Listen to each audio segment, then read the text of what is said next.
I just want to tell you one story, that's all. And that's the story of the prodigal son. So it's very simple.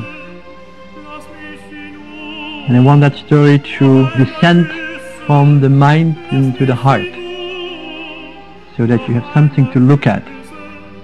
And I will say quite a few things, but I give you already now permission to forget them all, as long as the images can grow in your heart, and the story that I want to speak about will gradually become your own most intimate story. I'm going to talk to you a little bit about myself. I think it's good that you know where I'm coming from. By that I mean spiritually.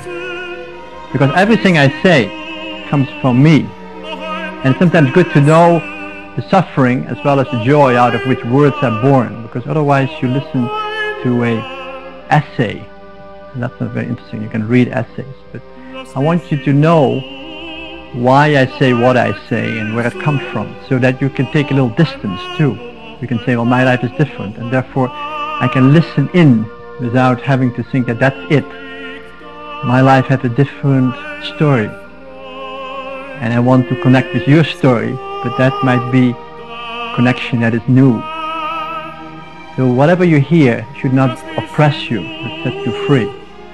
And it sets you free when you know that it is Henry Nouwen's story, and that gives you a chance to enter it and pick up little things here and there and let the rest go. Because you want to know your story and how God is calling you. I want to talk about two little movements in my life. One is from loneliness to Lach, and the other is from Lach to loneliness. And I think both are important. My life has been dominated by two strong voices. One voice that says, make it in the world and be sure you can do it on your own. And the other voice is saying, whatever you do, even when you pump gasoline the rest of your life, be sure you keep loving Jesus. My father was a little more inclined to say the first and my mother the second. But the voices were strong. Make it up.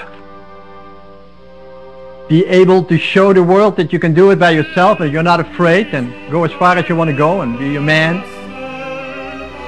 And be a good older son, and be sure you really do something. And the other one is saying, don't lose touch with the little Jesus, the one who chose humility in a simple way. And I've struggled with that, because one seemed to be asking me for upward mobility and the other for downward mobility, and I was never sure how to do both at the same time. And I guess being the oldest son and being part of a very ambitious family, the voice of the upward mobility quickly won out. I wanted to show the world I could do it. And so I became a hyphenated priest. You know what that is? A hyphenated priest - psychologist. Because I didn't want to just be a priest, I wanted to be a psychologist, somebody who could say, if you don't like priests, at least you might like psychology. So, and I went on my upward mobile way. And from a little Holland, I went to the United States, from the United States to Notre Dame, from Notre Dame to Yale, from Yale to Harvard, and finally my father says, Henry is doing very well. My mother was saying, isn't he losing his face?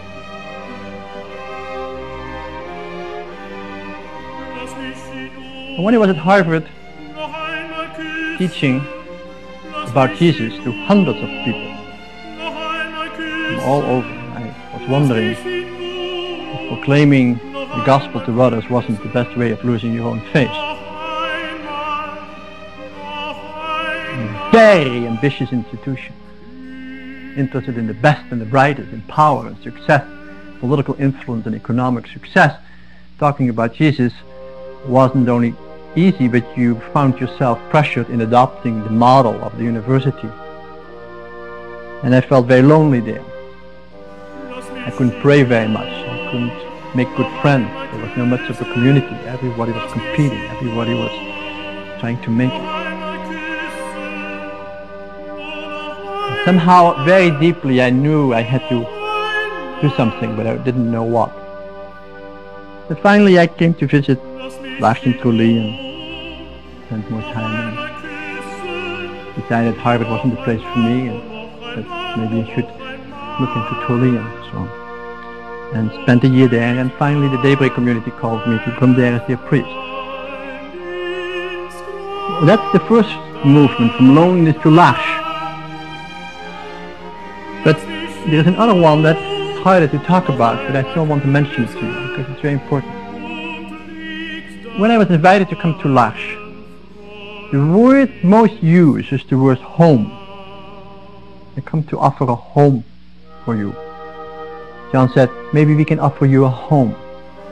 Our community likes to invite you to become the priest of Lash because we think that we can offer you a home. And that really spoke to me because my life was always alone. And in a competitive world of universities, that's the way it is. Community is not the word. Institution, yes. Competition, making it. But not community, togetherness, intimacy. And my heart was craving for some sense of belonging, some sense of home. So I came to Lash with that kind of desire.